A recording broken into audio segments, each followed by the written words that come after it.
ፋኖ ላገዛዙ ጦር ጠቅላይ ኢታማጆር ሹም ፊልድ ማርሻል ብርሃኑ ጁላ ምላሽ ሰጠ። ፋኖ እኛ ዚነን ነፃ ቀጠና ፈጥረናል፣ አጽንተን ኃይል እየገነባን ነው። ታዲያ የብርሃኑ ጁላ 90 በመቶ የት ነው ያለው ሲል ጠይቋል።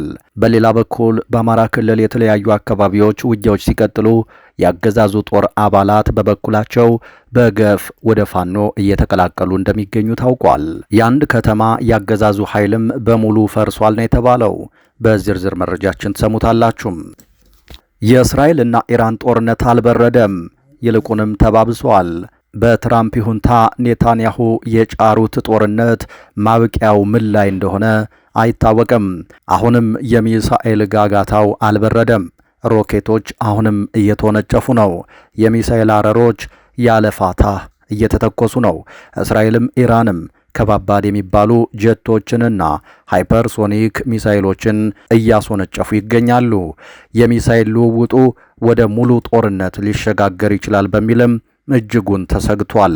በዚህ መካከል በእስራኤል የሚገኙ ኢትዮጵያውያን ሚሳኤል ተኳሾች ጉዳይ እያነጋገረ ነው። ታሪክ ሰርቷል ተብሏል። ጉዳዩን በዝርዝር ትሰሙታላችሁ። ኢሚግሬሽን ከሐምሌ 1 ጀምሮ 350 ነባር ሰራተኞቹን አሰናብቶ ከፈለጉ የሸማቾች ማህበር ውስጥ እንዲሰሩ ወሰነ። ሚዲያችን ከ3 ቀን በፊት ባወጣው መረጃ በ10 ሺዎች የሚቆጠሩ የመንግስት ሰራተኞች ከሐምሌ 1 2017 ዓ.ም ጀምሮ ከስራቸው እንደሚቀነሱ ዘግቦ ነበር። ይህም ከጥቂት ወራት በፊት በጸደቀው የመንግስት ሰራተኞች አዋጅ ምክንያት መሆኑንና ተቋማት ተልኳቸውን በብቃት እንዲፈጽሙ በሚል መነሻነት እንደሆነ ተጠቅሶ ነበር። አሁን ላይ ታዲያ 350 ነባር የኢሚግሬሽን ሰራተኞች ከስራ ሊባረሩ መሆኑ ታውቋል። ከፈለጋችሁ የሸማቾች ማህበር ውስጥ ስሩ መባላቸው ማነጋጋሪ ሆኗል። በዝርዝር ተሰሙታላችሁ። ሰላም ጤና ይስጥልን። በመላው የዓለም ክፍል የምትገኙ ክቡራትና ክቡራን የኢትዮስ ሚዲያ ቤተሰቦች እንደምንቆያችሁ፣ እነሆ ከተለያዩ ታማኝ መረጃ ምንጮች የደረሱንን አሁናዊ መረጃዎች ይዘን ቀርበናል። ለቻናላችን አዲስ የሆናችሁ ካላችሁ ሰብስክራይብ አድርጉ፣ ቪዲዮውንም ላይክ እና ሼር በማድረግ ጀምሩ። በቀጥታ ወደ መረጃዎቹ አለፍን። እስከ መጨረሻው ተከታተሉን። የፋኖ አመራሩ ላገዛዙ ጦር ጠቅላይ ኢታማዦር ሹም ፊልድ ማርሻል ብርሃኑ ጁላ መልስ ሰጡ። የፋኖ አመራሩ እኛ እዚህ ነን፣ ነፃ ቀጠና ፈጥረን አጽንተን ኃይል እየገነባንበት ነው። ታዲያ የብርሃኑ ጁላ 90 በመቶ የት ነው ያለው ሲሉ ተደምጠዋል። በሌላ በኩል በአማራ ክልል የተለያዩ አካባቢዎች ውጊያዎች ሲቀጥሉ ያገዛዙ ጦር አባላት በበኩላቸው በግፍ ወደ ፋኖ እየተቀላቀሉ እንደሚገኙ ታውቋል። የአንድ ከተማ ያገዛዙ ኃይልም በሙሉ ፈርሷል ነው የተባለው። ለ2 ዓመታት ያለማቋረጥ የቀጠለውን የአማራ ክልሉን ጦርነት በተመለከተ ከቀናት በፊት ያገዛዙ ጠቅላይ ኢታማዦር ሹም ፊልድ ማርሻል ብርሃኑ ጁላ በፓርላማ ቀርበው 90 በመቶ የክልሉን ቀጠና በአስተማማኝ ሁኔታ ተቆጣጥረነዋል ሲሉ መናገራቸው የሚታወስ ነው። ታዲያ የፋኖ አመራሩ በበኩላቸው ለዚህ የብርሃኑ ጁላ ንግግር ግልጽ ምላሽ ሰጥተዋል። የአማራ ፋኖ ብሔራዊ ኃይል ጎጃም ቀጠና አደረጃጀት መምሪያ ኃላፊ እሸቱ ጌትነት በፋኖ ኮማንዶዎች ምርቃት ስነ ስርዓት ላይ በሰጠው መልስ እኛ እዚህ ነን፣ ነፃ ቀጠናም ፈጥረናል፣ አጽንተን ኃይል እየገነባን ነው። ታዲያ የብርሃኑ ጁላ 90 በመቶ የት ነው ሲሉ ተናግረዋል። የፋኖ አመራሩ አክለውም በፈጠርነው ሰፊ የነፃ ቀጠና የህዝብ አስተዳደርም መስርተንበታል ሲሉ ነው የተናገሩት። አመራሩ አርበኛ እሸቱ ጌትነት ስለ ቀጣዩ የፋኖ እንቅስቃሴ በተመለከተም ሲናገሩ ተደምጠዋል።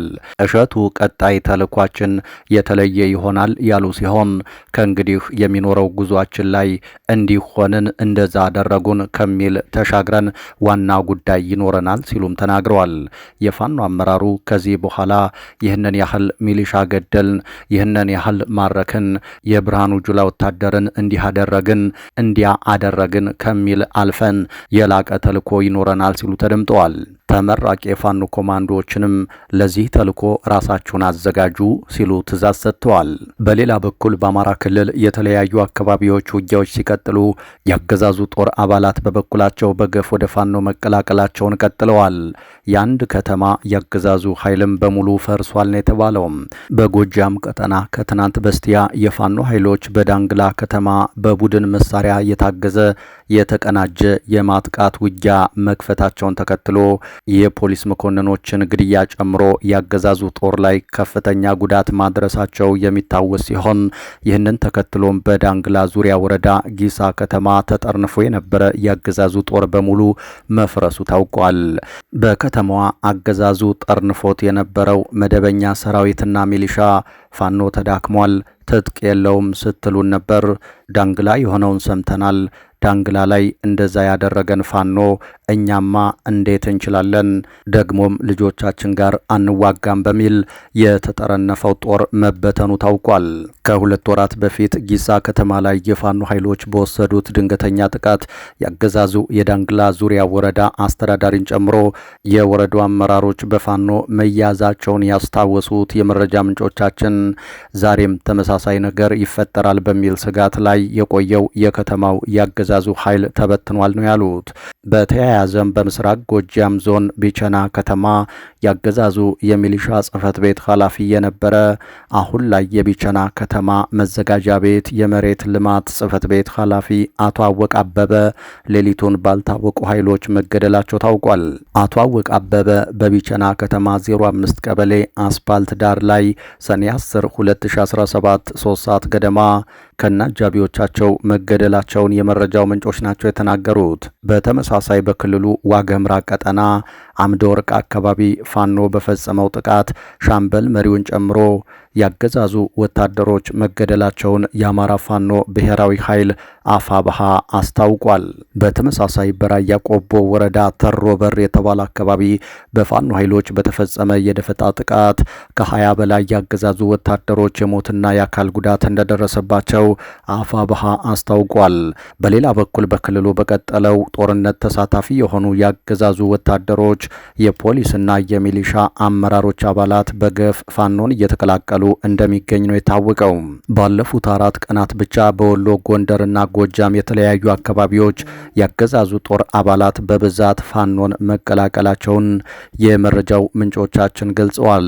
በተጠቀሰው ጊዜ በጎንደር አንድ አካባቢ ብቻ 17 የፖሊስና የሚሊሻ አባላት በጎጃም የመከላከያ አመራሮችን ጨምሮ በርካታ ወታደሮችና የአድማ ብተና ፖሊስ አባላት እንዲሁም በወሎ መቄት ወረዳ ብቻ የሚሊሻ ጽሕፈት ቤት ኃላፊን ጨምሮ 18 አባላት ከነትጥቃቸው ፋኖን ተቀላቅለዋል ተብሏል። በሌላ መረጃ የእስራኤልና ኢራን ጦርነት አልበረደም፣ ይልቁንም ተባብሰዋል። በትራምፕ ይሁንታ ኔታንያሁ የጫሩት ጦርነት ማብቂያው ምን ላይ እንደሆነ አይታወቅም። አሁንም የሚሳኤል ጋጋታው አልበረደም። ሮኬቶች አሁንም እየተወነጨፉ ነው። የሚሳኤል አረሮች ያለፋታ እየተተኮሱ ነው። እስራኤልም ኢራንም ከባባድ የሚባሉ ጀቶችንና ሃይፐርሶኒክ ሚሳኤሎችን እያስወነጨፉ ይገኛሉ። የሚሳኤል ልውውጡ ወደ ሙሉ ጦርነት ሊሸጋገር ይችላል በሚልም እጅጉን ተሰግቷል። ትራምፕ ካሁኑ ተኩስ አቁም ይታወጅ ሲሉ በመማጸን ላይ ሲሆኑ ኢራን እጅ ትስጥ በማለት ላይም ይገኛሉ። ነገር ግን የትራምፕን ጥያቄ የኢራኑ ሃይማኖታዊ መሪ አያቶላህ አሊ ኻሜኒ ውድቅ አድርገዋል። አሜሪካ ጦርነቱን ብትቀላቀል የሀያልነቷ ታሪክ የዛኑ ቀን ያበቃል ብለዋል። የኢራኑ ጠቅላይ መሪ አያቶላህ አሊ ኻሜኒ ዛሬ በሀገሪቱ ቴሌቪዥን ጣቢያ ባደረጉት ንግግር እንዳሉት በኃይል አሊያም በጉልበት የሚመጣ ጦርነትም ይሁን ሰላም አንቀበልም ብለዋል። አልአረቢያ እንደዘገበው ኢራን በታሪኳ በጉልበት ለመጣ ኃይል እጅ ሰጥ አታውቅም በማለት ፕሬዝደንት ትራምፕ ኢራን ያለምንም ቅድመ ሁኔታ እጅ መስጠት አለባት ሲሉ ላስተላለፉት መልእክት ምላሽ ሰጥተዋል። የኢራንን ታሪክ የሚያውቁ ሰዎች ኢራን በማስፈራራት ለመጣ ኃይል አንበርክካ እንጂ ተንበርክካ እንደማታውቅ ይረዳሉ ብለዋል። ኻሜኒ በመቀጠልም እስራኤል ከባድ ስህተት ሰርታለች እና መቀጣት አለባት። የአየር ክልላችንን ስለጣሰች እስራኤልን ይቅር አንልም ብለዋል። ከዚህ ቀደም 1-2 በሚሳኤል ተመታተው ወዲያው ግጭታቸው ይረግብ ነበር። አሁን ግን እንዲህ አይመስልም።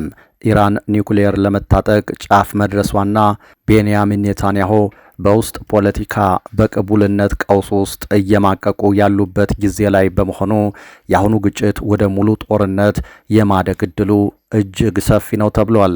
ሀገራቱም ለዚህ ተራዛሚ ጦርነት እየተዘጋጁ እንደሆነ ምልክቶች ታይተዋል። የእስራኤል ጀቶች በልበ ሙሉነት እንዲሁም በድፍረት በኢራን ሰማይ ላይ እንደ ልባቸው ይገማሸራሉ። የእስራኤል ጦር ከፍተኛ አዛዦችም ከወታደራዊ ጣቢያዎች ሆነው ቀጭን ትዕዛዝ እያሳለፉ ነው። በአሁኑ የኢራን ዘመቻ በእስራኤል ጦር ውስጥ በመሳተፍና በመምራት ኢትዮጵያውያን ወይም ቤተ እስራኤላውያን እየተሳተፉ እንደሆነ መረጃዎች እየወጡ ነው። እስራኤል ባለፉት 6 ቀናት በኢራን ላይ እየፈጸመች ባለችው ጥቃት ደመ ሀበሾቹ ቤተ እስራኤላውያን የጦር መኮንኖች አስደናቂ ጀብዱን እየፈጸሙ እንደሆነ የእስራኤል ብሔራዊ ሚዲያዎች በስፋት እየዘገቡት ይገኛል።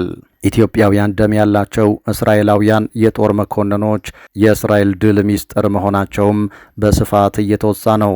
እኛም ጥቂቶቹን ኢትዮጵያውያን የእስራኤል ጦር አዛዦችን እናስተዋውቃቸዋለን። ከዚህ በተጨማሪም በቴሄራን ሰማይ ላይ ደረታቸውን ነፍተው እንዳሻቸው ስለሚገማሸሩት አይነኬ የእስራኤል ጦር ጀቶች እንነግራቸዋለን። ቴል አቪቭ እንደተሸበረች ናት። ቴሄራንም እንደተናወጠች። እንደ ከዚህ ቀደም 1-2 ሚሳኤል በመወራወር የሚቆም ግጭት አይመስልም። ኢራን እስራኤልን በፍጹም አቅሜ እደበድባለሁ እያለችም ጥቃቷን ቀጥላለች። እስራኤልም ኢራን ኒውክሌር ስትታጠቅ ቆሜ አላይም በሚል እቡይ ስሜት ድብደባዋን ቀጥላለች። በእርግጥም ጦርነቱ ወደ ሙሉ ጦርነት የማደግ ነገሩ አይቀሬ ይመስላል። በዚህ ጦርነት እስራኤል ያሏትን ሚሳኤሎች፣ ድሮኖችና የሚሳኤል መከላከያዎች በሙሉ እየተጠቀመች ትገኛለች። ከዚህ ጀርባ ታዲያም ዕውቀትን ከልምድ ደርበው የተካኑ የጦር መኮንኖች አሉ። ከነዚህ የጦር መኮንኖች መካከል ደግሞ ቤተ እስራኤላውያን እንደሚገኙበት መረጃዎች ወጥተዋል። በእርግጥም ከእስራኤል ሰሞነኛ ስኬታማ ድብደባ ጀርባ ደመ ሀበሾቹ ፈላሾች አሉበት ተብሏል። እንደሚታወቀው ኢትዮጵያና እስራኤል ዘመናትን የተሻገረ የባህል፣ የሃይማኖት፣ የፖለቲካና የህዝብ ለህዝብ ግንኙነት አላቸው። የእስራኤሉ ንጉሥ ጠቢቡ ሰለሞን በንግሥተ ሳባ ውበት ተለክፎ ጉርብትናቸው ከጀመረ ጊዜ አንስቶ አሁንም ድረስ የዳበረ ግንኙነትን መስርተዋል።